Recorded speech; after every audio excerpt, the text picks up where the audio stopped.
Alrighty, welcome to another live stream, guys. I'm going to be doing an exciting one today. So, as you can see here on the screen are a few comments I got. People were asking me to give my reaction to some Muslim spoken words. Specifically, I love Jesus but hate religion, and also the meaning of life by, I think Islam Speak is what the guy is. So I was like, you know what? Sure. Now I will admit, generally, I don't always react to things that are like this, but sometimes I will. So I think it's gonna be fun. We'll see how it goes. Um, and I'm gonna start off with why I love Jesus but hate religion, and then we'll jump into the meaning of life after that. I think it's gonna be interesting. We're gonna have a lot of fun, and I'm going to see what he has to say. Now, as always, if you enjoy what you see here, leave a like, comment, and subscribe. Hey, Alif, welcome to the chat. And if you want to interact with the live chat like Alif is right now, you have to be a subscriber. So you have to subscribe to do that and to get notified for future live streams.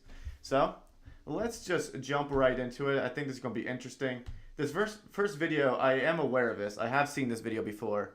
And this guy specifically gives reasons why he believes that Jesus did not claim to be God in spoken word format. So here we go.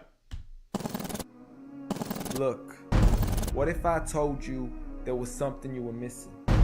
What if I told you that Jesus doesn't really fit into your description? What if I told you that follower of Christ doesn't automatically mean Christian, and just because you believe in faith doesn't mean Jesus didn't believe in submission and conviction? Listen. You say Jesus was God and that God had descended. We say Jesus was man, for Jesus was dependent. Our God is all great and cannot be comprehended. You say that God was murdered, or do you believe that he pretended? Alright, so I think this is interesting already, getting started off on a strong note. Now, it is true, we do claim that Jesus is God. Now, to say that we make this claim absent of using our scriptures, which, whether or not you trust the Bible, we'll leave that for another day. But there are scriptures that are the Gospels, not even referencing to Paul's writings or the epistles, but specifically in the Gospels. So in John 1, it talks about how in the beginning was the Word, and the Word was with God, and the Word was God. In the beginning was God, all things were made through him, and without him nothing was made. And then it goes on later to say, the Word became flesh and dwelt among us, and we have seen his glory as the glory of the only Son from the Father, full of grace and truth, in reference to Jesus.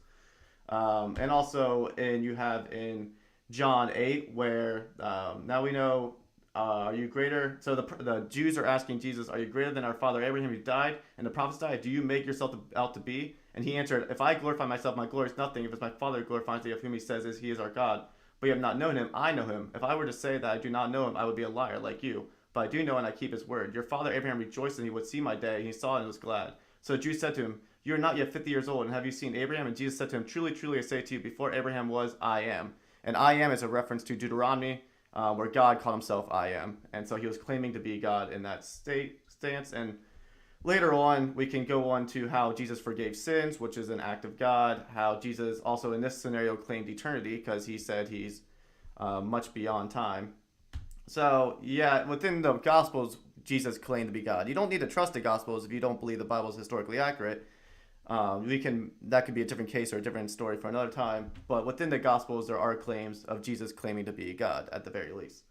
And now in reference to saying whether or not God was murdered, no, we do not believe that God ceased to exist. We do not believe that God was murdered in the sense that when Jesus died, that God, the Godhead or God's being suddenly ceased to exist.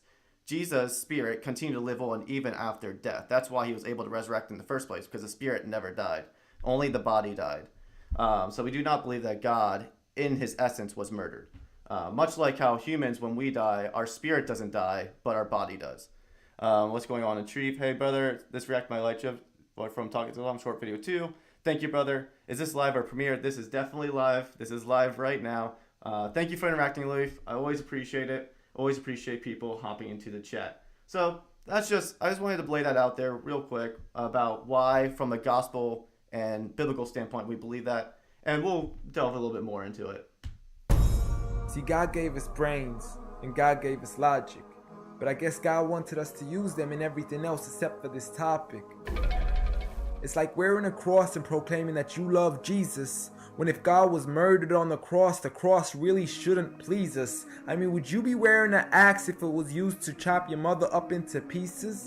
Now, I when I first watched this video, I thought that was an interesting parallel because I think it's a really poor parallel. Now, the reason being, again, if you don't believe the Gospels are trustworthy, that's its own case, and you can talk about that another day.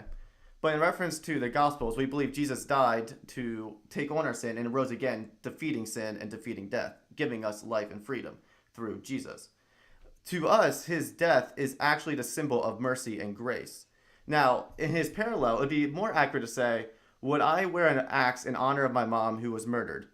No, not if she was murdered in cold blood, but I would potentially do something similar to that if she sacrificed her life for me. So let's just say my mom someone shot a gun at me and the bullet was flying. My mom dove in front of that bullet and took that bullet and she died. Now, that act of obviously would induce in me sadness, that would induce me horror, that would induce me a lot of things, but there would also be a respect for my mom for dying for me, saving my life by laying down her own life. In the same way, that's how we view Jesus, laying down his life for our lives. And so I may wear the bullet or I may wear something to remember that moment, remembering what my mom sacrificed for me to live. And likewise is the same sort of scenario.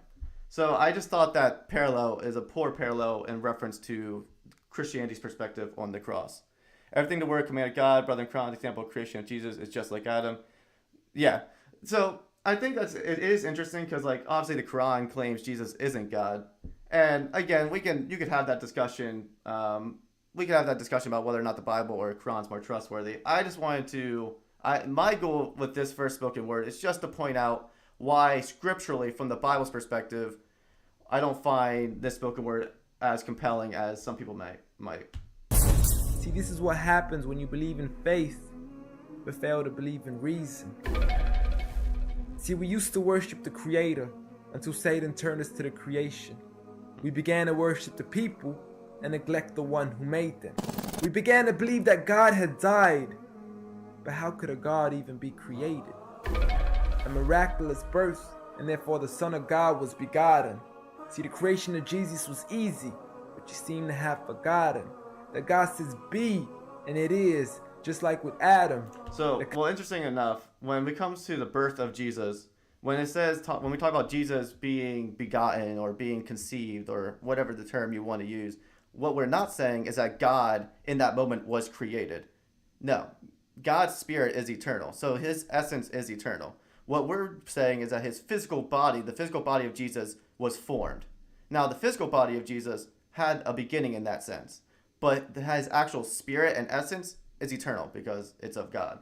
So we don't believe that God was created. We believe that the physical body was created within Mary's womb. Concept too complex for the church to merely fathom. But he was the creator of the universe, for all we know, even more. And so what if we can't see him? I mean, what you acting like? I mean, personally, I don't really wear jewelry, so it's kind of hard for me to say. But I do know people who've gotten tattoos of their parents who have died, and for serving in the army, for instance. I know people who get tattoos to say, in honor of X, Y, and Z for, dying for a country, things like that, or wearing stuff that symbolizes that. So, yes, I know people who do that. I personally wouldn't because I just don't wear jewelry, and I don't generally wear stuff like that. To answer that question in regard to me personally, I just don't wear stuff. As you can tell, I don't have piercings or anything on my body. I just don't generally wear things like that. Like our universe is small. I mean, there's still so much we're still yet to explore. I mean, there's still so many things as human beings we still haven't seen, touched, heard, or saw. I mean, our eyes can't even handle the sight of the sun. So how can we possibly handle the sight of our Lord? See, Jesus used to pray, but in your opinion, who'd he pray to? That's actually not entirely. So in reference to John 26:39, I think he is saying where Jesus is seen praying or speaking to God or to the Father, as we would say within Christian terms, referring to the Trinity. It's actually not necessarily that stretch of an imagination. So, for instance, yes, in theory, Jesus could talk to God silently. I mean, I would even say, as a Christian at least, I can pray in silence and God will hear my prayers. But the purpose of saying something out loud has a few different reasons. One, Jesus speaking out loud would mean his disciples could hear him and see what he was praying. I mean, that's why it's recorded in the scriptures in the first place, because they were able to hear him. So praying out loud has that purpose. Secondly, just the idea that him praying out loud also as a man can also give us an example of how we should pray and stuff like that. So that's not necessarily because of, like, there's not really a logical dissonance there as far as what we believe. And if Jesus was God, surely prayer would be of no use. Or did he only require it when he needed to know the truth? Like when God wasn't sure whether it was the season of the fruit. Well, I think this... So I thought this passage was interesting that he pulled out. Because there are passages where he could have pulled out that I thought would have been a lot more compelling than that one. But he's referring to Mark 11 here, 12 to 14. On the following day, when they came from Bethany, he was hungry, referring to Jesus. And seeing in the distance a fig tree and a leaf, he went to see if he could find anything on it. When he came to it, he found nothing but leaves, but it was for the season of figs. And he said, "May no one ever eat fruit from you again." And his disciples heard it. He never says he didn't know it was a season. It simply says he approached the tree to see if it had fruit. It wasn't season for it, so therefore it didn't have fruit. And he had the fig tree no longer produced fruit because he cursed it. It doesn't say he didn't know that. It just simply says he approached it and saw it didn't during that season. Now, you could argue that, now we as Christians believe that Jesus, when being God and fully man, had access to all his power, but was not using it. He took on the form of a servant. He was not accessing all his power. Not to say that the other two person heads of the Trinity were accessing the power of the divine Godhead. So, in that sense. Or maybe he prayed when there was something he couldn't do. Like when he said, "I of myself can do nothing." But you took it as there's nothing he could. So he's referring to John 5, verse 30, where I believe so. So the interesting thing about that passage is that earlier in that passage, it says this: "This is why the Jews were seeking all the more to kill him," referring to Jesus, because not only was he breaking Sabbath, but he was also even calling God his own Father, making himself equal with God. So the reason why the Jews were angry with Jesus is because, according to John's gospel, he was making himself equal with God. He was claiming to be God. And they are basically, in this passage, asking him how he can do that. And then in the verse 30, what the guy is referencing to, it says, "I can do nothing on my own." And then he goes on to say, "If I alone bear witness about myself, my testimony is not true. But there's another who bears witness about me, and I know that the testimony he bears about me is true." And he goes on to talk about the witness John, who bears testimony of Jesus' coming, his sovereignty, his mission, all these different things. So what he's saying is not saying that I can't do anything on my own or I have no power. What he's saying is, actually, I have testimony, and I don't just myself claim to be God or claim to be these things. Actually, I have people testifying on my behalf as well. There's multiple witnesses to what I'm claiming. There's multiple witnesses defending what I'm saying. So he's not using the proper context for when he's using that verse. Couldn't do. See, no one used to worship Jesus, so ask yourself, why do you? A concept so straight. And that's not true either. So in the gospel references, there are references to Jesus being worshipped. The most notable being John, in John 20 here, verse 28. Thomas answered him, my Lord and my God." He's talking to Jesus. "And Jesus said to him, 'Have you believed because you have seen me? Blessed are those who have not seen and yet have believed.'" And even in Matthew, if you don't want to go to John, I think it's in Matthew, or is it Mark? I forget which. I think it might be Mark here. Jesus calls him a question of faith. I forget. So it's either in Matthew or Mark here. One of these two. They also worship him as well after he calms the storm. Jesus walks the water. "Take courage. Tell me to come. Take your sin. Cry, Lord, save me. You have little faith." When they climbed the boat and wind down, then those who were in the boat worshipped Jesus, saying, "Truly, you are the Son of God." And that's coming from the Gospel of Matthew. Now, again, you might not believe the gospel or the Bible because you might believe it's corrupted. And that's another case. You can make that case historically. But to claim that no one worshiped Jesus within the Gospels themselves is false. That is not true. Forward, but it's left so many confused.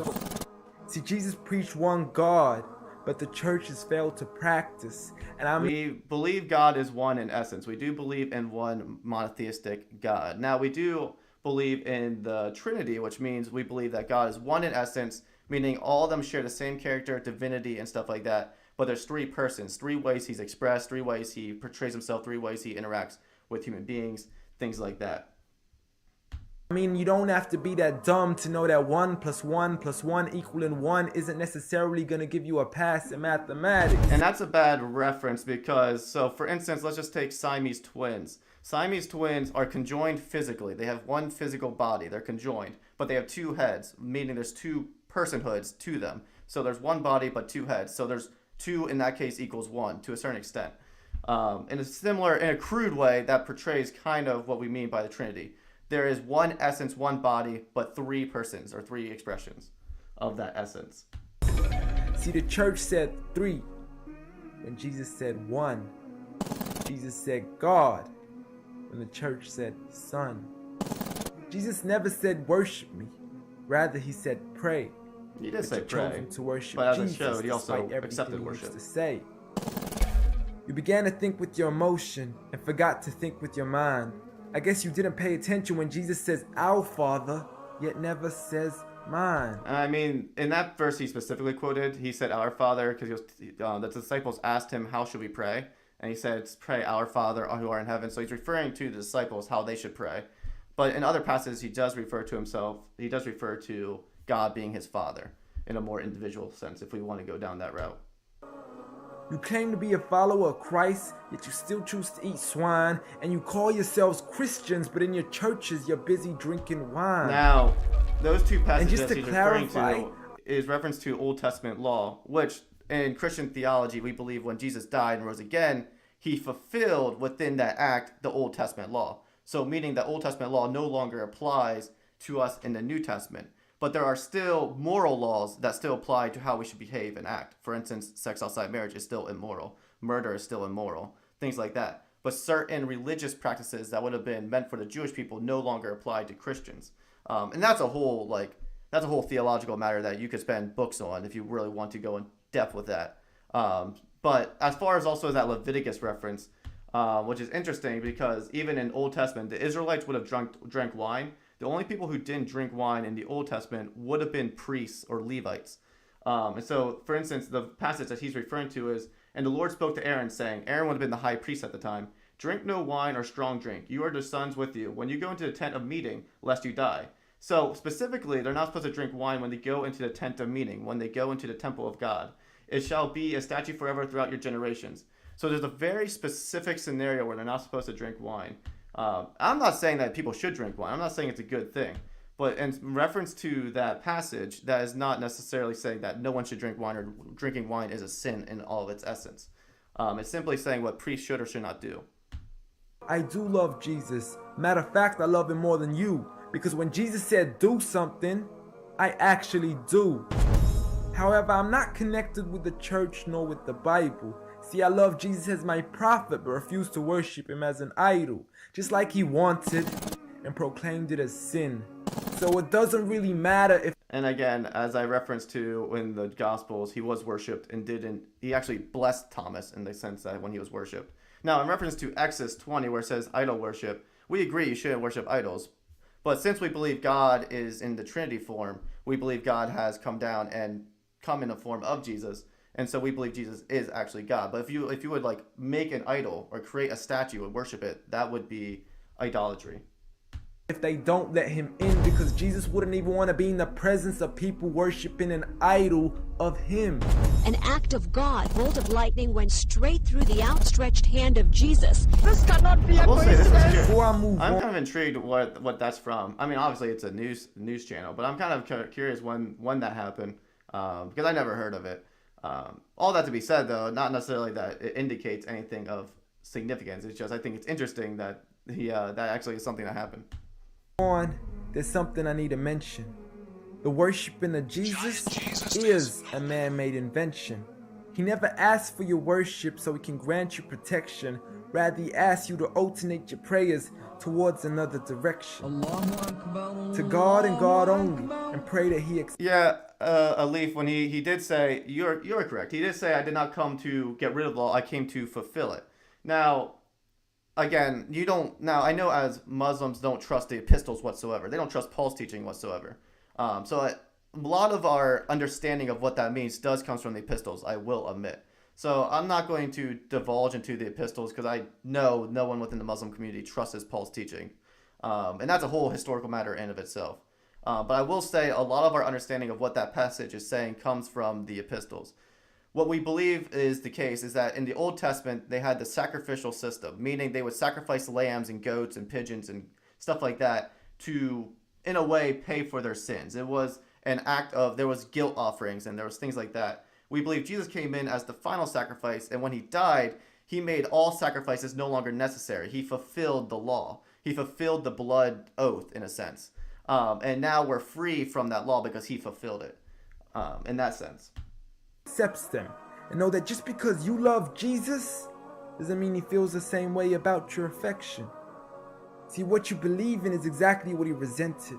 Matter of fact, it's everything he despised. See, the worship of creation goes against the very message he supplied. So you began to follow a religion and called it love in disguise, because love can be good, but love can be blind. He's really good at writing, though. I will give him that. He's a very good at poetry. And I, as a writer myself, someone who likes to write, I do enjoy good poetry and lyricism and stuff. So he's very good at what he does. I would just disagree with how he uses scripture and disagree with how he approached things. But as far as his actual writing skills and talents, he's a very talented person. But anyway, that's just sort of my thoughts. I will say I generally avoid videos like this because I typically try to be more on the learning end. I try to just simply listen and try to understand different faiths better. Every once in a while, if I get a request, I'll do something like this. But I will say it does bring up in me the urge to defend my faith and defend my God, because I do still have a duty to fulfill in that sense, in my belief. I do still feel like I have to at least defend what I believe to a certain extent. So I tend to avoid videos like this because I don't like trying to be as confrontational on this channel. I try to be a little bit more just listening, learning, and just, trying to understand people better. But every once in a while I'll do a video like this. So again, I respect hearing arguments. I respect hearing people's cases, so I'll do it. And I read on my free time a lot of people who disagree with me. I read a lot of atheists, Buddhists, and Muslims and different writers and stuff. So I'm constantly engaging with different thoughts. I just don't always post it on here because I generally try to avoid confrontation on this channel to a certain extent. But anyway, good writer, good guy at writing and stuff, and interesting spoken word. I know it's actually interesting enough right here, why I hate religion but love Jesus. I think this was made first, and then obviously this is the Muslim version. So this was his response to this video by Jeff Bethke, I think it's his name, which is the Christian version of this spoken word versus the Muslim version of the spoken word, which this was the response to the Christian one. So anyway, that's that one. Now, he also has another one, The Meaning of Life. This was also requested. I think this was requested by, was it this one? Yeah, it was requested by this person. So I'm going to give this one a go as well. And it's by the same writer. And so I'm sure it's going to be good writing, good spoken word content, because this guy is very talented as far as writing goes and as far as his delivery goes. So we'll see how this goes. We'll see how it goes.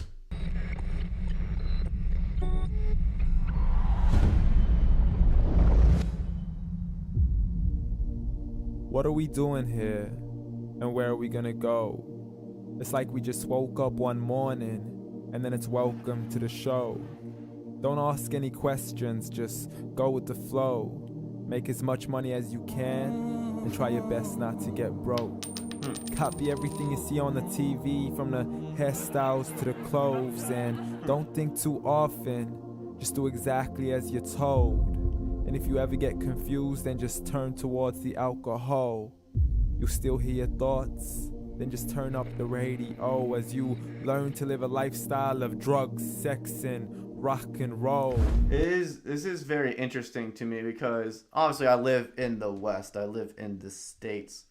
And Hollywood, as most people know, is in California, which is in the States. And the whole music industry, like Nashville, Tennessee, is in the United States. And I will say this, the greatest shame of America, the greatest shame of the United States is the entertainment it produces. Like, a lot of the entertainment America produces is so secular. It's so secular. It's so hedonistic.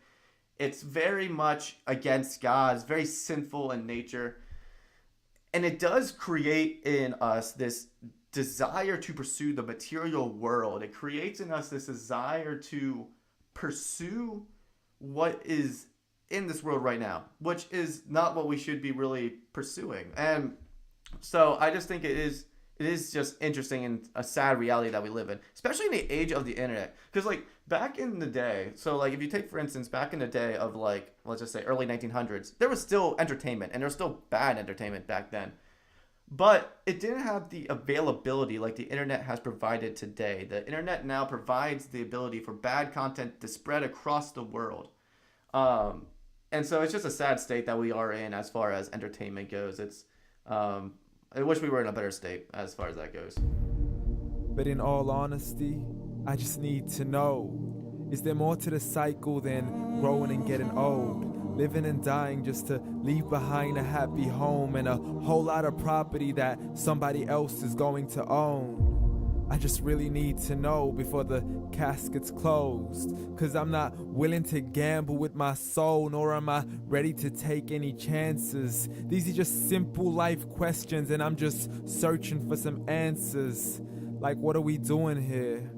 And what is our purpose? How did we get here, and who made us so perfect? And what happens once we go, or is this world all really worth it? Questions we don't answer because apparently we don't really have to. There's no purpose to this life and our existence is merely natural. It is. So growing up in a public school system in the United States, you are constantly faced with the idea of naturalism. You're constantly faced with the idea of like people really trying to shove down your throat that there is no meaning in life, there is no God, things like that. And actually, when I went to college, and I attended college, I even ran into that I think even more frequently to a certain extent. There was a lot of professors who really try to shove this idea down your throat that like, or at least portray this lifestyle and this worldview of like there's no meaning to life. You have to create your own meaning. And it's just really interesting to me because that just seems like a recipe for bad things to follow. It just seems like a recipe for bad places to go. Obviously, because you're denying God, but even beyond that, just denying purpose altogether, it makes people depressed. And I guess like I never understood the reason why people really try to drive home the point that the life is meaningless. Like, I think it shows Richard Dawkins.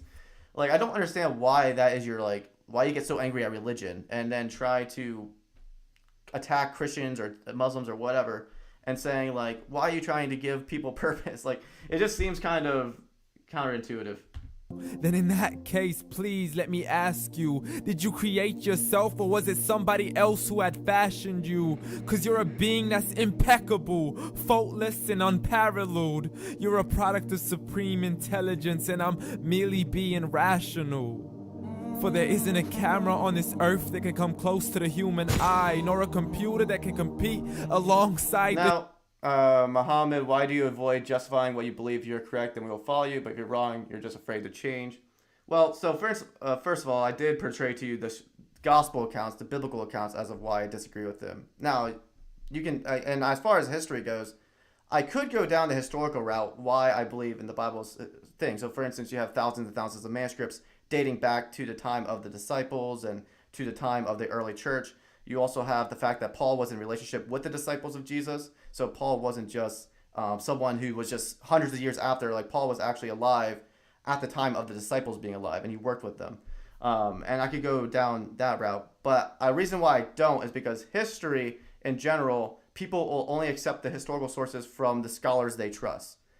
And one, since no one here on this channel will view me as a scholar of history, I don't assume anyone's going to really take my authority on anything. Two, if I ever reference to atheist or Christian or any other authoritative, someone of historical authority who has a PhD in history and claims that it's historically reliable, I don't expect anyone to necessarily believe me from a historical standpoint, because I expect that people who are within Islam will only listen to Muslim scholars who will obviously claim that it's not historically reliable. So that's why I'm not going down the historical route, because I just don't think all the references I would make to you, I could tell you books to read that come from people from Christianity arguing the historical accuracy of the Bible. I just don't necessarily think if I make this case here, anyone's going to believe all the references I make to manuscripts and the dating of the church and the history of the church.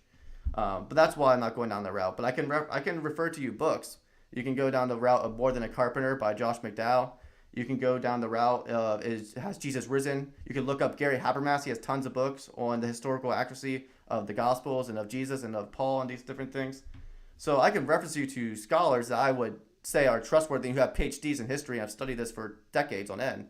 I just don't think if I make that claim that anyone's going to necessarily believe me. That's why. The human mind, and if the whole world was to come together, we wouldn't be able to create a single fly. So many signs, yet we still deny. As science tries to justify that all this could come from none, when it's a simple sum. 0 plus 0 plus 0 cannot possibly ever give you 1. So from where did all this order come? For everything has its origins, a maker, a creator of its own. Jesus I mean, in the five. only reason Welcome you're to the live watching this stream. video is because somebody had to press upload. So we can believe in the Big Bang, but I'd rather believe in He who caused it to explode. Allah, the creator of everything along with every single soul. The ever-living, the master, the only one who is in control. Unlike his creation, beyond our imagination. And no, he's not a man, nor does he have any partners in association. He's on his own. And no, he did not ever leave us alone. Just like every manufacturer, he left us with an instruction manual. The Quran and Islam, and It's interesting because, like, obviously he's digging at the Trinity there when he says there's no partners and stuff like that. But what is interesting to me also is the fact that what I found interesting, I think, the most when it comes to the whole comparison of Islam to Christianity and stuff like that, is that there is a lot of sentiment that is shared in a sense of, like, we would both agree that God created the universe. We would both agree that He overlooks everything and all that stuff.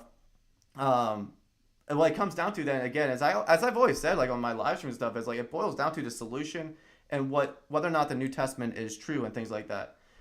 So the solution to sin, the solution to all these things, and that is where the difference comes. And like I just think that's always interesting because there's so much overlap, but the key difference is Jesus, and that's what it boils down to. I'm sorry to jump to conclusions, but it's the only one possible. The only definition of God is the one and only supreme being. It's logical. A book with 0 contradictions, with miracles that are both scientific and historical, all revealed over 1400 years ago. Like the detailed description of the human embryo. The descriptions of the human embryo in the Quran cannot be based on scientific knowledge in the 7th century. To the mountains as pegs holding firm the earth below, and the 2 seas that don't mix in a complete separate flow. To the planets in orbit, alternating night and day as they stay in flow. The expansion of the universe and the creation of everything from H2O. To the stories of the past and the preservation of Pharaoh. To identifying the lowest point in the land where Persia defeated Rome. The gushing fluid that created man in the glands between the ribs and the backbone. And not a word has changed. Interesting. I would be really curious in actually delving more into what he's saying here sometime. Maybe I'll look into those Quranic passages and look into what he's saying and just get a little bit more familiar with these references. Because obviously, whenever you have these spoken words, it's supposed to be lyrical, it's supposed to be poetic, so it's coming out boom, bang, with all these rhymes and with this rhythm and stuff, pointing out things from the Quran, things like that. I would just be intrigued to actually sit down and read it myself and take time to think about it. Because obviously, sitting here just listening to him go off, it's like, oh, that's really interesting. I would have to actually take time to sit down and study and see if what he's saying is true, things like that. But anyway, I just think it's interesting. I would be curious to look more into that stuff. Still the same, so please explain how all this was known over 1400 years ago to a man who couldn't read or write as he would recite whatever the angels spoke. And if you still don't believe, please try to come up with something that's even close. But you can't, so we took God as a mockery and his messengers as a joke. Muhammad could not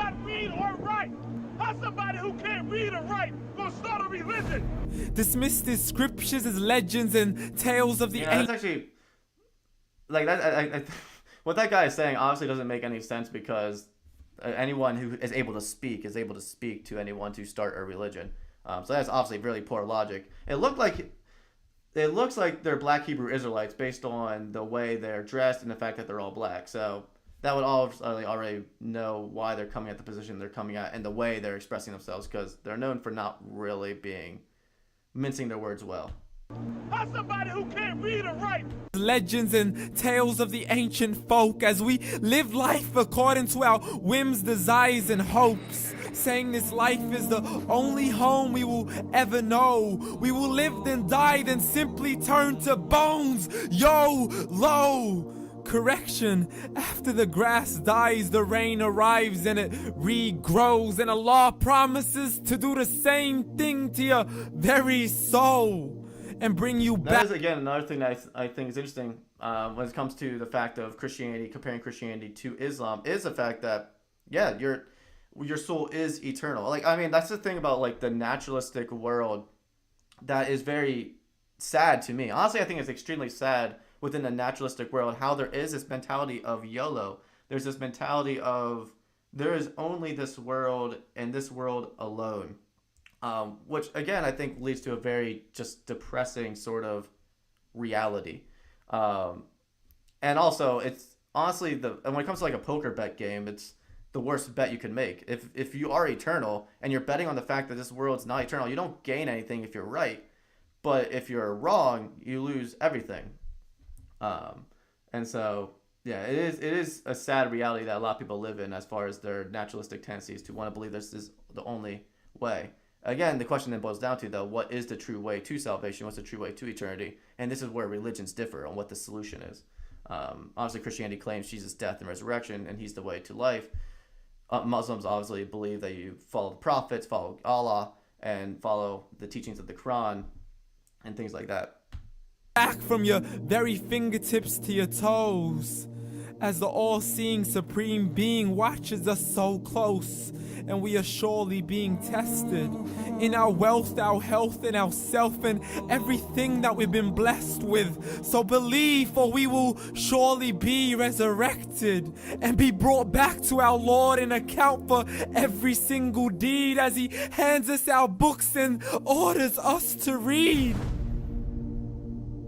What's interesting also to me is that when it comes to Judgment Day, we also believe that at the end times, God is going to judge the world for their sins, and each person is going to give an account for the life they led. And again, that boils down to how is that going to be done? What's the salvation? Stuff like that. But as far as that goes, that is a reality. That is a reality that we all have to face. So I think it's actually really important. On this channel, the reason why I do this channel in the first place is because I want to look at other religions. I want to look at Christianity. I want to look at what I believe and constantly analyze it. Constantly see, is it true? I want to look at the history. I want to read books. I want to philosophize.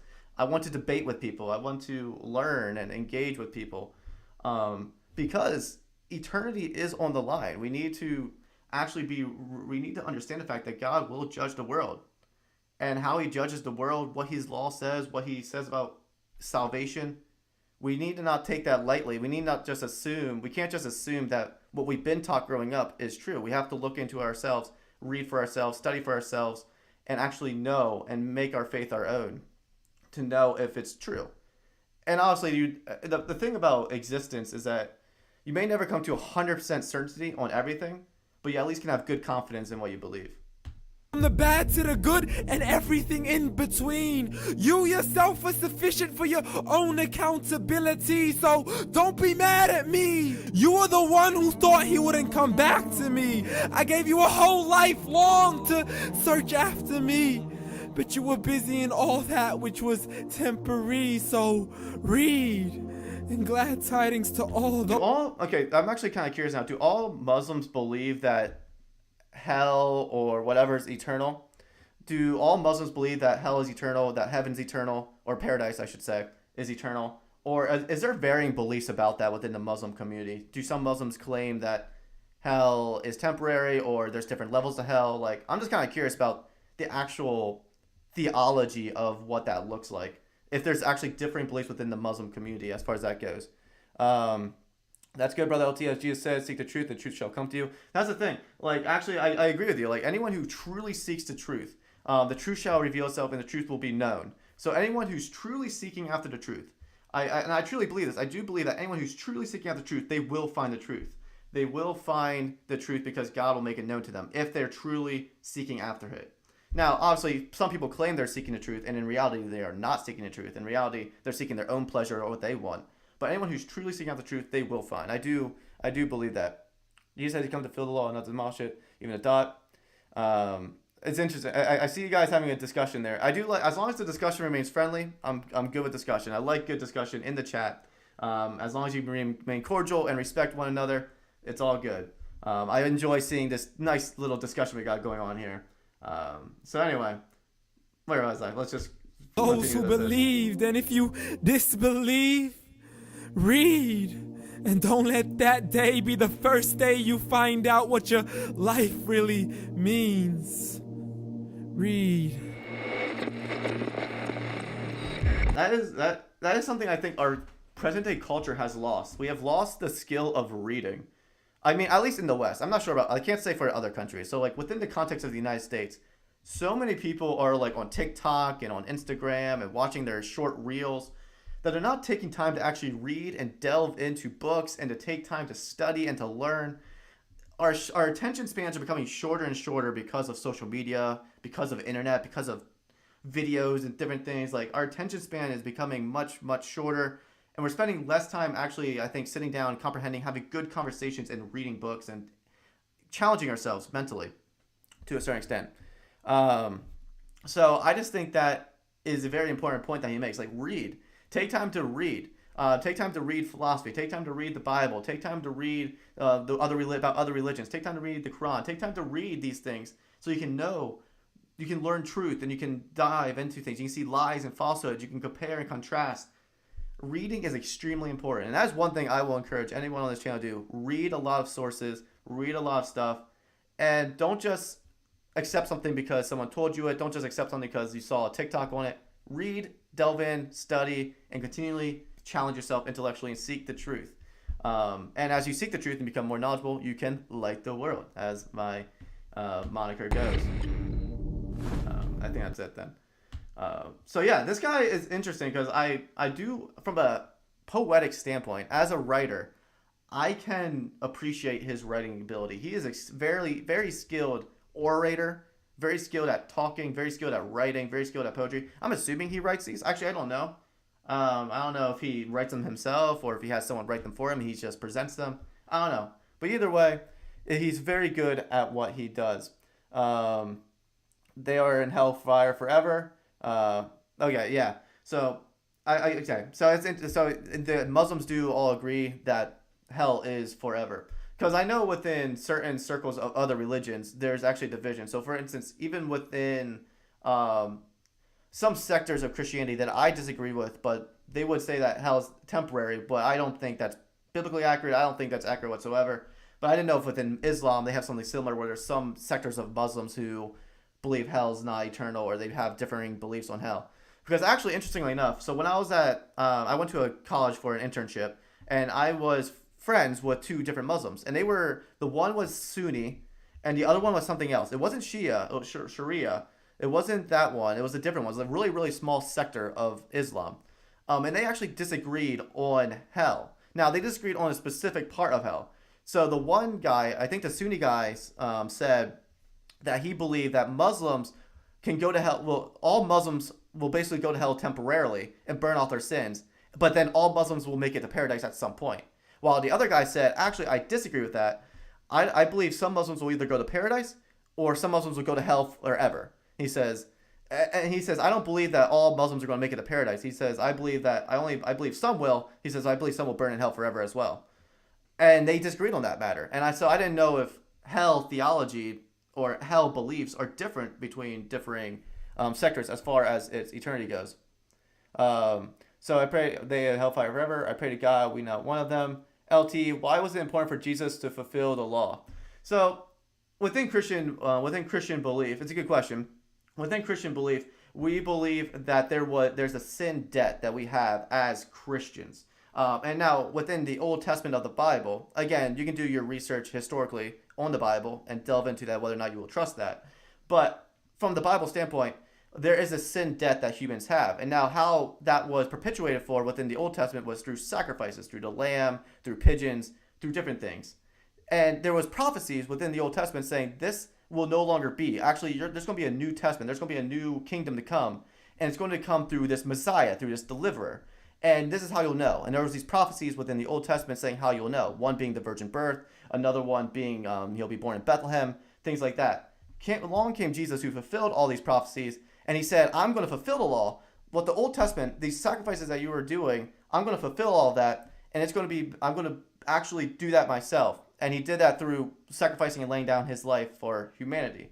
That is the Christian understanding as of why it is important that's how Jesus fulfilled the law and why we believe there was a law to fulfill in that sense.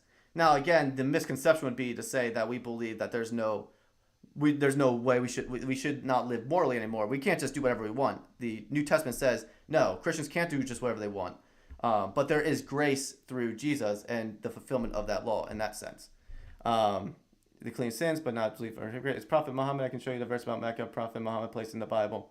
Yeah, I mean, I'm always open to hearing more. Like as I said already, I have read the Quran. I occasionally look at it again, read through pieces of it. Depending on what video I'm going to make, I'll read through a little different sections of it. Actually, interestingly enough, so now you can tell me your thoughts about this. Since I know I have a few Muslim people and some of my Muslim friends here in the chat. You can tell me if this would be a video you'd be interested in seeing me do. I'm interested in actually doing a video where I'm going to sit down and go through a hadith. Actually, I'm going to grab it, I think, here. So, excuse me here. So, actually, I have this hadith right here. I'm not sure how to say that name. I'm not sure if you can see it in the camera or not. But it looks like Sahih al-Bukhari, or I'm not sure if anyone knows how to pronounce that. I'm not entirely sure how to pronounce that. But I'm actually wanting to go through one of the hadiths. Now, I'm not sure. Now you can correct me if I'm wrong or help me better understand this. But not all, like Sharia and Sunnis and different sectors of Muslims don't all use the same hadiths. Now, I think there's some hadiths that they do all share, but I know by what I understand, there's some that they don't share. I would be interested in knowing, like, do all sectors of Islam use this hadith? Because I'm thinking about doing a video where I piece through this hadith and do pieces of it. Would that be interesting to you guys? I'm just curious. Because I might do a video about that. I can't read all of this in one video, so I would just do chunks of it at a time. But I'm curious if you would be interested in seeing me doing a video like that. Because I'm planning on reading it, so I might as well make a video about it as well. We love to watch someone learn, because we're learning too. Okay, yeah. So I'll probably make a video about me reading the hadiths like I did the Quran, except I'll just take it chunk by chunk. But yeah, so just stay tuned for that. I just thought I'd shout that out there and also just ask a couple of clarifying questions about this hadith. Whether or not this is a hadith that actually you use. Alif, if you're still in the chat, do you use his hadith? I'm curious. I'm going to have to check if I'm showing this, if it's seen on the camera. Is it? I'm not sure. But that's actually, I probably shouldn't have gone there. I probably should just go here. There we go. Yeah, it is on the camera. Okay. Just let me know if you use this hadith. I would just be curious to know. Because I'd be interested in making a video that's relevant to my audience. So, anyway. Yes, brother, we love watching and learn because we're learning too. Awesome. Thank you for helping me better understand that. Who straight proves Muhammad is completely sinless? Where is that information? That is. So the interesting thing about history to me is I have read different historical accounts about Christianity. I have read some about Islam stuff. History is something that's extremely fascinating. And that's something I'm trying to constantly learn. This actually upcoming year, I'm thinking about reading more about church history and reading more about Islamic history as well, and just kind of comparing the two. So I might be making some videos about that down the road as well. I want to delve more into history. I think history is an interesting topic. But anyway, I'm coming on to an hour here. I have a few things I got to get done tonight. I think I've been on here for about 50 minutes now. So I think I'm going to be closing out here, guys. Thank you for being with me. Thank you for all the people interacting in the chat. Thank you to Alif, I'm sorry, I don't know how to pronounce your name. I don't want to say it wrong. Thank you to Jesus in 5. Thank you to all the guys just interacting in chat and the dialogue you guys were having back and forth, asking each other questions, answering, having good dialogue. I love that. I love seeing good dialogue in the chat. You don't always have to be talking with me. You can be talking with each other. That's great. I love it either way. As long as you're being cordial and friendly to one another and actually seeking the truth together, that's what we're here for. To seek the truth, to find what is true in this world. So thank you guys for being with me. Thank you for all the support and all the love. As always, if you enjoy this video, leave a like, comment, and subscribe, and share this with a friend. Share this channel with a friend and let them know if they're into this type of stuff as well. And as always, before I close out, everyone, all my friends out there, go out there and light the world yourselves.